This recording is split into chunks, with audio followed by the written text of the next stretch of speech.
I'm a 90s kid. Liar! Alright, you got me. I'm an O2 baby. But it's close enough. I remember Webkinz and Disney Fast Play and Catwoman.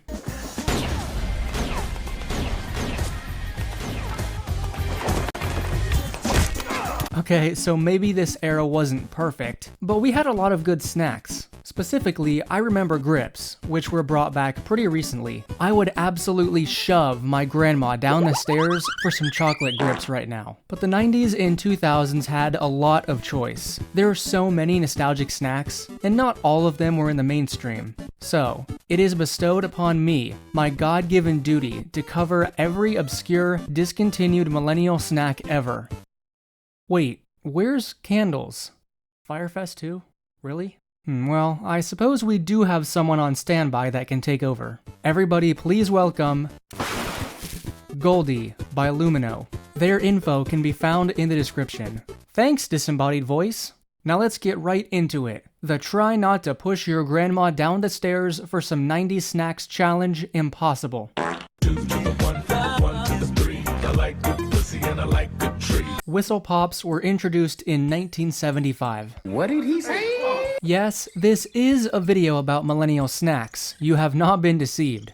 But these first few ended up being older than anticipated. Whistle Pops were manufactured by the Spangler Candy Company, beginning in 1975. They're lollipops that are designed to make a whistling sound when you blow into them, kind of like a whistle. The thing is, there's not much information on the original Whistle Pop. All we have is this user on Reddit, who describes his experience with Whistle Pops. They tasted good, but they were almost always broken. It's like there was a guy at the end of the assembly line whose job it was to pick the wrapped candies up and smack them against stuff to break them and disappoint kids. Sounds about right. These are a novel idea, and would likely require very specific molds in order to create that whistling chamber. Whistle Pops lasted a good couple of decades, but were eventually sold to a company called Chupa Chups. They were discontinued for a few years before being reformulated to Melody Pops. They appear to have the same basic idea. Blow into the hole and you get music. They're marketed with the tagline, "Play real music." If a stupid 6-year-old blowing into a piece of candy is real music, then I'm Hans fucking Zimmer. In the black. Actually, wait, there is something different about Melody Pops, from my source. The Melody Pops handle contains a slide whistle-like plunger. Each lollipop's inner wrapper has sheet music printed on it. Each note is numbered, so the whistler can change the notes they play by sliding the plunger up and down to the different numbers engraved on the plunger. You're putting a lot of faith in my musical abilities, sir. Nutritional facts. Serving size. 1 pop. 60 calories, 0 sodium, 14 carbs, 12 of those are sugar, and 0 protein. Honestly, I'm surprised it's only 60 calories. Apparently, some pharmacies in the UK still stock the original Whistle Pops, somehow. Like they have a backlog of them or something. From Reddit, UK sells strawberry multi-packs too. However, you no longer get an extra sheet of plastic with notes and a song. I was a bit miffed. It might have been missing the 5 notes on the stick too. Still tastes the same though. If it seems weird that I'm pulling some of my information from random Reddit threads, there's a good reason for that. A lot of this candy is shockingly light on information from the web. I wasn't lying when I said obscure. Believe me, I've gone to great lengths to scour for this information. I've even searched through the Internet Archive for some of this stuff. So, some of these might be light on the explanation.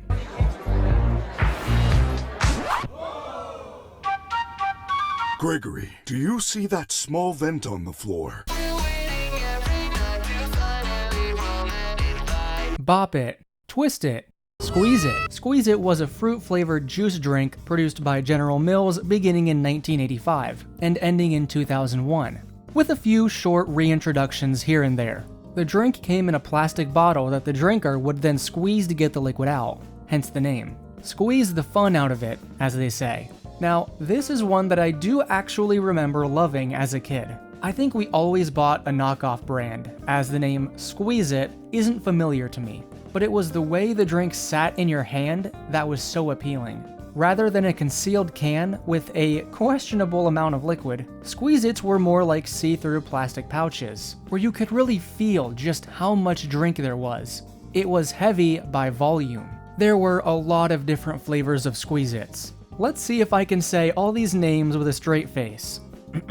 Chucklin' Cherry, Berry Be Wild, Grumpy Grape, Silly Billy Strawberry, Rockin' Red Puncher, Mean Green Puncher, Smarty Arty Orange, and Troppy Tropical Punch. Like, what's the point of these goofy-ass names anyway? No kid ever walked up to their unk and said, "Can I have a Silly Billy Strawberry?" He would have been drop-kicked into next week. Each flavor had a different character etched into the bottle, like we ever noticed that.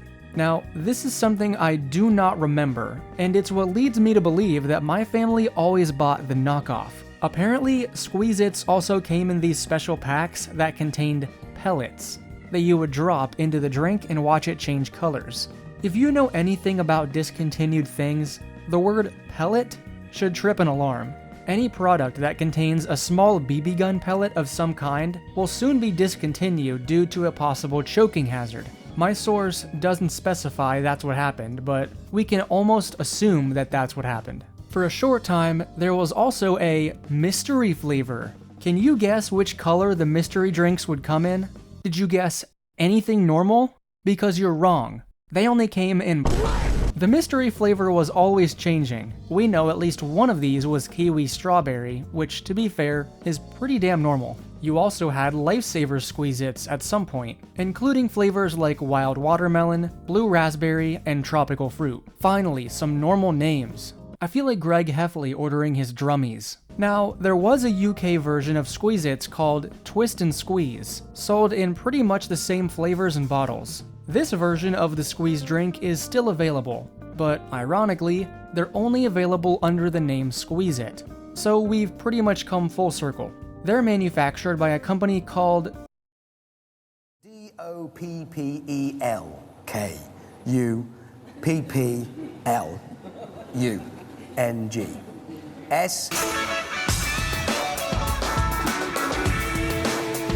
Another contender for the title of "Why is this one in this video?" Information? Nothing. Not even a goddamn commercial, which is extremely disappointing to my OCD. But I'll try. In the 90s, don't even know which year it came out, Hubba Bubba produced a sugar-free gum called Ouch Gum. It was available in the flavors of grape, watermelon, and strawberry.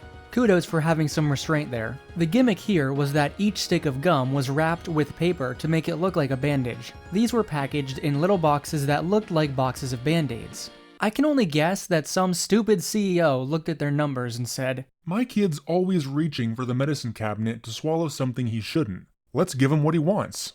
In October of 2009, the gum was redesigned with a new look and flavor, and they added a revolutionary new flavor. Any guesses? It was the flavor of bubblegum. Ah yes, I take the gum, and we make it taste like gum. At least each pack came with a collectible game inside.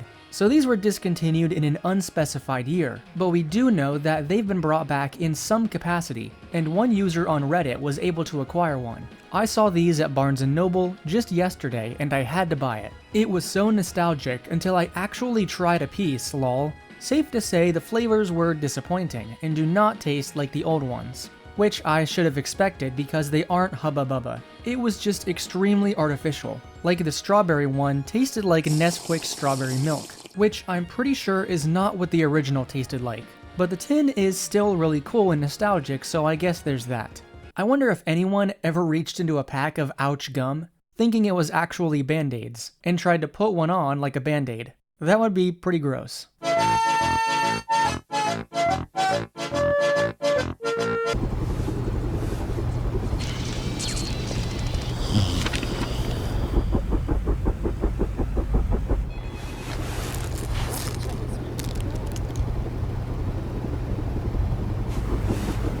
Maynard's Juicy Squirts. Now, I could devolve into the most lowbrow humor here, and I will. Oh my, I can't control my goo! Look, I'm sorry, but the candy is called Maynard's Juicy Squirts. What do you honestly expect me to do? Goo! Juicy Squirts are fruit-flavored gummies with a juicy center. And rather than dive straight into a Wikipedia page, there is no such thing here. Instead, I've opted for a more personal, intimate review of Maynard's Juicy Squirts, from a non-fan of the candy. When I opened the bag, The gummies had a fresh, tangy smell, with a hint of that concentrated apple juice flavor you always get with real fruit gummies.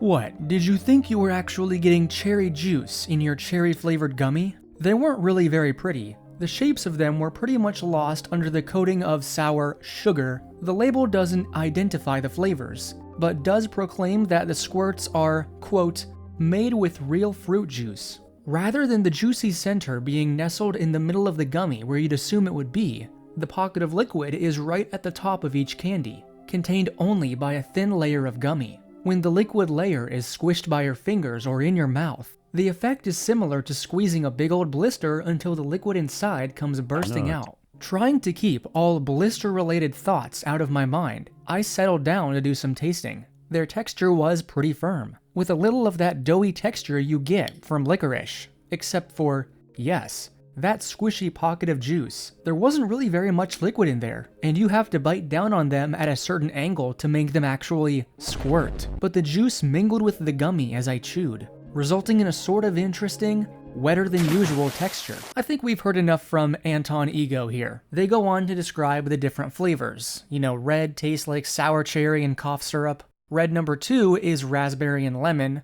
Green is sour apple and strawberry. And purple is grape and watermelon. They're dual flavored because each juicy squirt has a differently flavored shell from its squirt. In summary, these were just okay, and I don't think I'd go out of my way to buy them again, unless I wanted a bag of gummy blisters to gross out my little cousins with.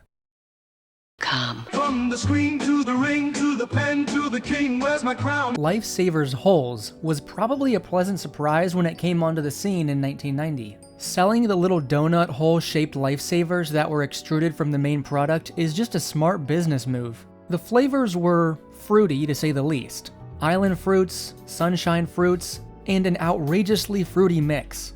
Okay, so I'm not sure what the differences are here. So I am confusion. These candies were sold in plastic fill-top tubes, seen today with mini M&Ms. Mini M&Ms might be my all-time favorite candy because the packaging does influence how you eat the product. I think most people shotgun mini M&Ms, so the same was probably done to Lifesavers Holes. And it seems that this is correct. These were great, totally forgot about them, and if you're a food psychopath, very easy to inhale the entire bottle like drinking a shot. Speaking of which, the packaging was designed to be portable and easy to fit into your pocket on the go, but it also proved to be a costly mistake. The soft, narrow plastic tops ended up being just the right size for children to accidentally. According to a report by the Chicago Tribune at the time, Lifesavers recalled Holes in January 1991, following reports that several children gagged on the packaging. More specifically, children ages 2 to 3 and a few teenagers had bitten the caps off of the packaging and chewed, swallowed, or gagged on them, though no serious injuries were reported.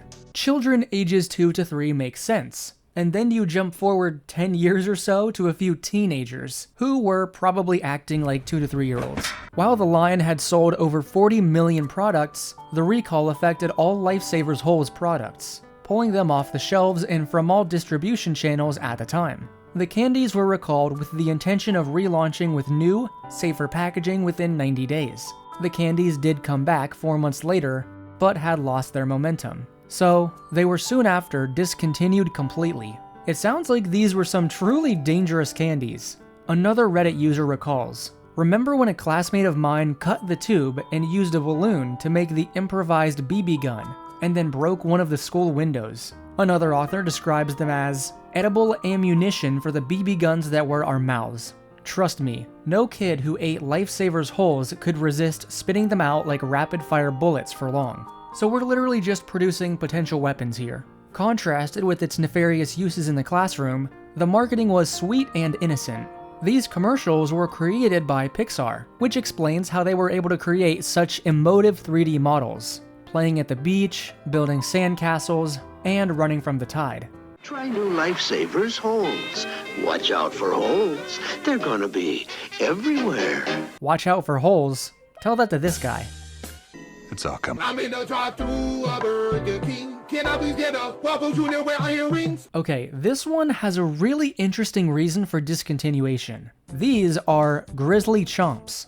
Released in 1991 by Hostess, A Grizzly Chomp consisted of two 97% fat-free chocolate cupcakes, with colored sprinkles on top. It's pretty basic. But wait, we're not done. What makes Grizzly Chomps so disgustingly unique is the design element of a single bite being taken out of every single cookie. Was that the bite of 83? Because you see, the implication from the commercials is that the Grizzly Chomps bear would actually take a bite out of each product before sending it on its way. We had the first bite, now you finish it. It's a really unique idea, and I applaud them for trying something new and creative. Unfortunately, this flies in the face of decades of consumer data. Historically, taking a bite out of something before selling it generally makes it less appealing. I mean, obviously no one actually takes a bite out of these things. There's not literally a cartoon bear infecting these cookies with E. coli. But the psychology of eating something that looks already bitten down on isn't great. Most consumers just couldn't stomach it. Not to mention, you are literally getting less food. You think the factory kept all the cookie they bit off? It was probably just thrown away. Because of these reasons, the product ended up in the Traveling Museum of Failure, alongside Colgate Lasagna and Coca-Cola Black. Hey, we know that one. It only lasted a few years on store shelves. Apparently, they also had merch, which included a hat with a bite taken out of it. Ugh, all these disgusting companies, pushing their merch on people, it's disgusting. I don't see the reason this didn't catch on. That's pretty funny, albeit non-functional. Although the bite hole doesn't exactly look like a bite mark, it looks like someone punched a hole in it with their fist. Perhaps the most, poignant summary we can give is from this Reddit user. That mascot looks fucking weird, I don't like him at all. Well, I see someone isn't a furry. Hey, been a while since I saw my face. I haven't been doing so great, so I took a little break. So a lot of people are saying some things about me that aren't quite true. It doesn't matter if it's true though. It's as long as it's entertaining to you. Right? You guys having fun? All aboard!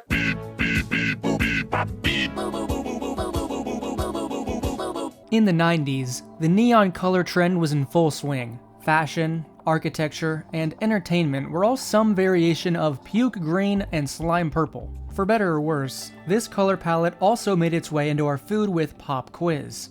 Introduced in 1991 by Pop Secret, this neon-colored popcorn was a rousing failure. Only lasted 3 years. But the time it was on the shelves was pretty interesting. The popcorn came in 6 different colors: red, orange, yellow, green, blue, and purple. The catch was that you didn't know what color you were going to get until you popped it. Look, sweetie, it's popcorn that changes colors in the microwave. Thanks, you're the best mom ever. Oh, it's done. Let's see what color we got. Oh, it's yellow. The quiz part of the name is in reference to the trivia games that came printed on the popcorn bags. Each bag had a riddle, trivia question, or puzzle to solve. It's nice that the colors weren't the only gimmick here, although printing games onto the packaging isn't entirely unique by today's standards. And not everyone was absolutely blown away by this product, really. The Impulsive Buy writes in their 2017 retrospective review, "The popcorn tasted like flavorless styrofoam, and the bag held little more than a handful of popcorn." Another comment from Reddit, "Haha, they're butt flavored."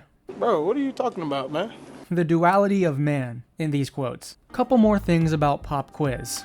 Like a lot of these millennial-era products, they felt the need to include a mystery flavor. Except that doesn't really make sense. I was under the impression that every flavor tasted like styrofoam. This may be a Fruit Loop situation where people falsely believe that each color is a different flavor. The marketing is also pretty bland. Quote, "The commercial for Pop Quiz had D-rate Zach Morris wearing a jacket I swear I owned, zany music, and a bunch of kids trying to win the quiz, by guessing which color would pop up next." I'm Plato, the host of Pop Secret Pop Quiz. It's a great tasting pop. Yeah, he's not breaking any records with this one. Kids Bop looking ass. Wow, this commercial is so high quality.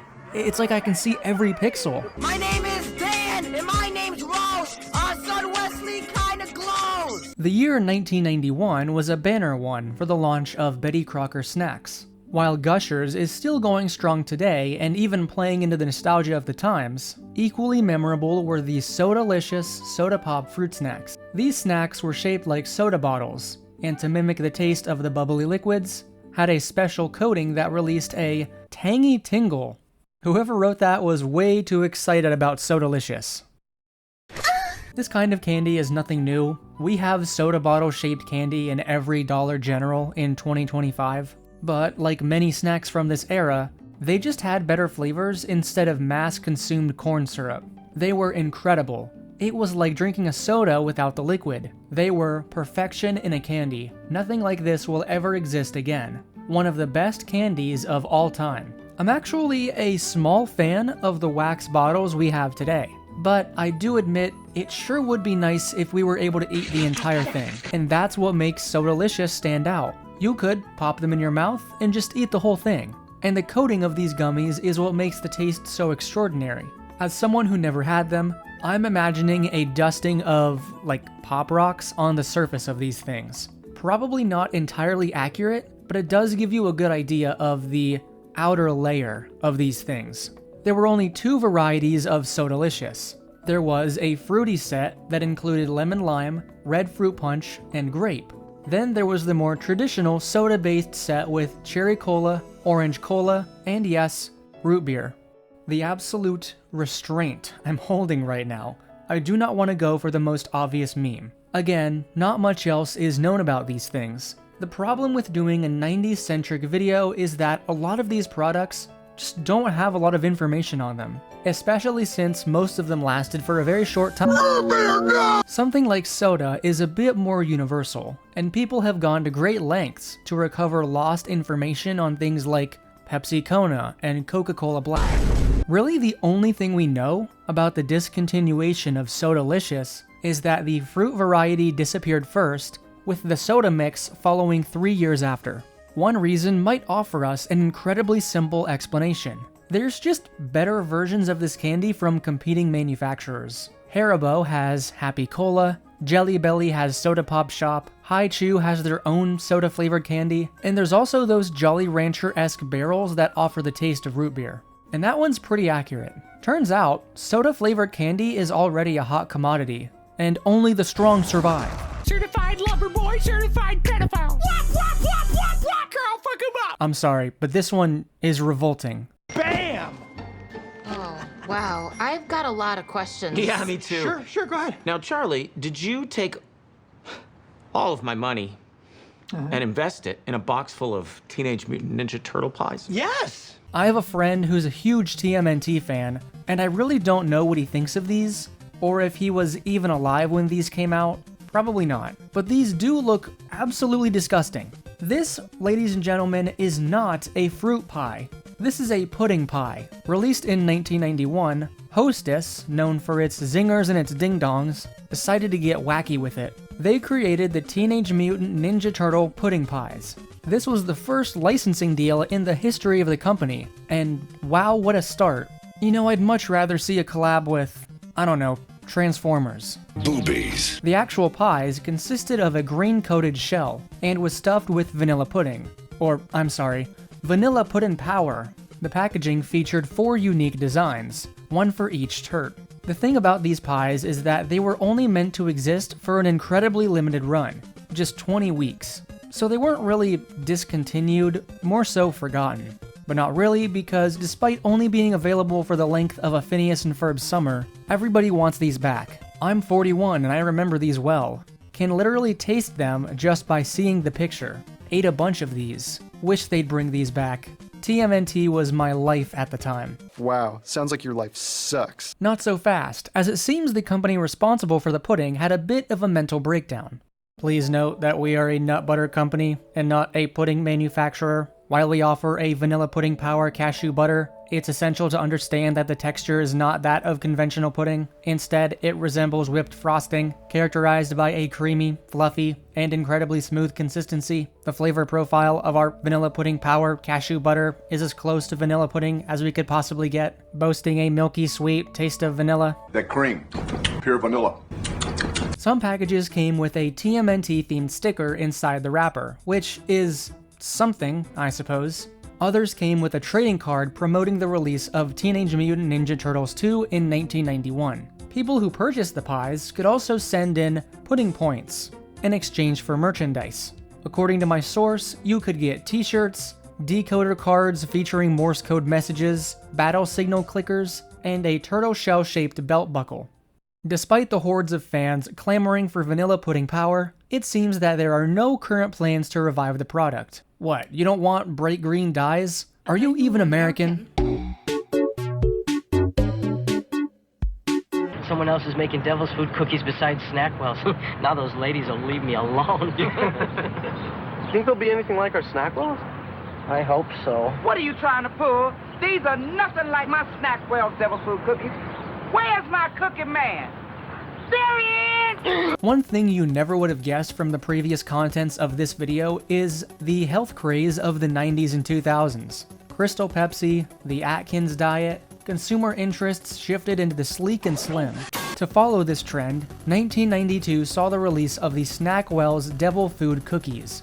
This particular item seems to be well remembered, as I was able to find a wealth of information on this one. Snackwell's products were marketed as a fat-free and thus healthier snack, as the US dietary guidelines of the early 1990s advocated for a reduction in the consumption of fats. Light chocolate cake rounds and a thin layer of marshmallow cream, all covered in a thin, chocolatey coating.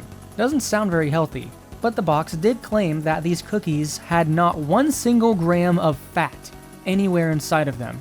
In a hilarious twist, Snackwell's Devil Food Cookies were one of the main culprits for childhood obesity directly after this health craze. And it's all because of something called the Snackwell effect. The Snackwell effect is basically the JonTron lean cuisine meme. It's fine, it's good. I mean, it took me a while to get used to healthy eating, but I've just been sticking to eating these lean meals, and I'm not gonna lie, I'm feeling all right. Oh my God, how many of these did you eat? What do you mean? You can eat as many of them as you want. It's a freaking healthy meal, dude. What are you talking about? Dude, do you even know what a calorie is? You being a hater? No, I'm just trying to make sure you stay on track. Being a hater, dude? All right, well, get that stupid camera out of my face. Get out of my house, man. Being a hater. An Ozempic-less middle-aged mom goes to the store and sees a promotion for a traditional dessert. This time without the stuff that makes it unhealthy. She buys 40 boxes and crushes them in a single night. Just because something is marketed as low calorie or low sugar doesn't give you the green light to just eat as much as you want. We're not all drunk college kids ordering IHOP at 4 a.m. Pay attention to the fat substitute they used. Be ready to be running for the bathroom.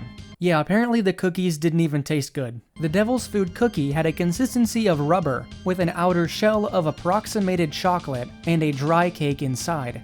The real devil of it all is that if you were craving something sweet, Snackwell's didn't scratch that itch. Wait, this is my favorite. The cookie cake wasn't bad, exactly, but it was never satisfying. The puck of chocolate cake was oddly airy.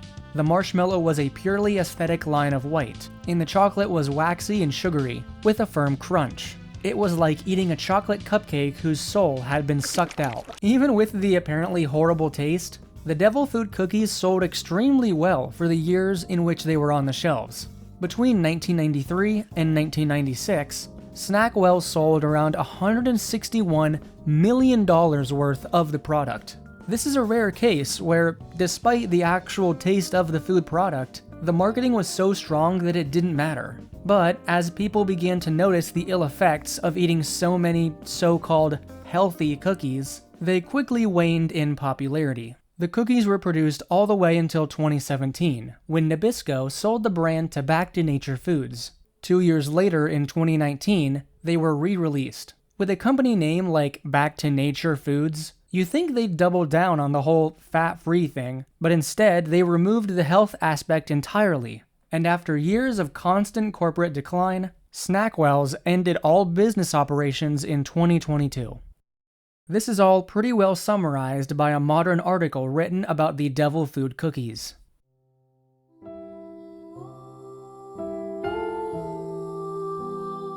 Anyone can go on a diet if they want to. We all have a right to feel comfortable in our bodies and look the way we want. My axe to grind is against companies that cash in on that and perpetuate a social construct about bodies that shouldn't exist. Every company that markets diet food does not care if we lose weight, gain weight, make ourselves sick, or anything in between. So So when it comes to choosing the foods I eat, my personal belief is that if you like to eat it, then eat it. But don't choose foods based on marketing strategies. That's the devil's food work. He's releasing the files to catch all the pedophiles. Never met Epstein or touched any teens. Yes, sometimes we're nostalgic for something that really wasn't all that great. We can't help it, it's just human nature. But looking back at these time capsules has been really fun for me. I wasn't even around for any of these. Initially, this script was going to be longer, with me covering more early 2000s products as well. Yogos, cereal straws, things that I actually remember eating. So, if you'd like to see a part 2, like the video and leave a comment. I'd like to thank everyone who submitted a character for the OC contest. There were some really amazing entries, and it was hard to pick just one. Remember, we just started our weekly Patreon streams with the Candles VTuber model, so if you'd like to get in on the ground floor with those, it's just $5 a month on Patreon, and those only become available to everyone else after 6 months. So, thank you everybody so much for watching. I love you all. Why you trolling like a bitch? Did you tire? Trying to strike a chord? It's probably A minor. Come.